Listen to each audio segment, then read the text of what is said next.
आमदार असलो तरी आम्ही शिंदे साहेबांना सांगू की फिर आप के हम दूर जाएंगे, तुमचा पाठिंबा आम्ही काढून टाकू आणि मार्चमध्ये त्याची नाही 25,000 कोटी तर सुरुवात तर करावं लागेल.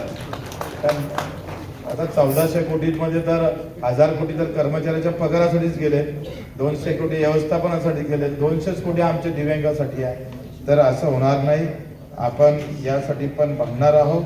आता मंत्रालय झालं, आता मंत्रालयानंतर आमचं काय, दिव्यांगांचं काय, आमचं त्याच्यात काय भलं होणार आहे, आम्हाला कसा रोजगार भेटणार आहे, आता ज्यांना रोजगार नोकरीने भेटली तर उद्योगासाठी आम्हाला काय मदत भेटणार आहे.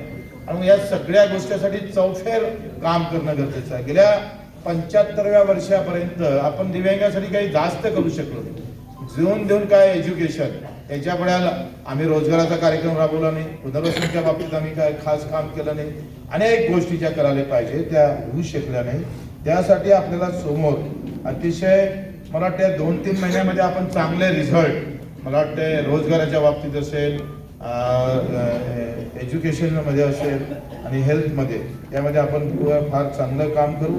आज टोटल 37 कंपन्या इथं आल्या आहेत आणि 37 कंपन्यामध्ये आपण टोटल वॅकन्सी आपली 950 लोकांची आहे. 950. आता तुम्ही तेवढे आहे नाही इथे, तुम्ही जास्तीत जास्त 200-300 लोक आहे. देश विदेशातील प्रत्येक घडामोडींचे लाईव्ह अपडेट मिळवण्यासाठी आता साम टीव्हीच्या सर्व सोशल मीडिया प्लॅटफॉर्मला लाईक, फॉलो आणि सबस्क्राईब करा. तसंच सर्व नोटिफिकेशनसाठी बेल आयकॉन प्रेस करायला विसरू नका.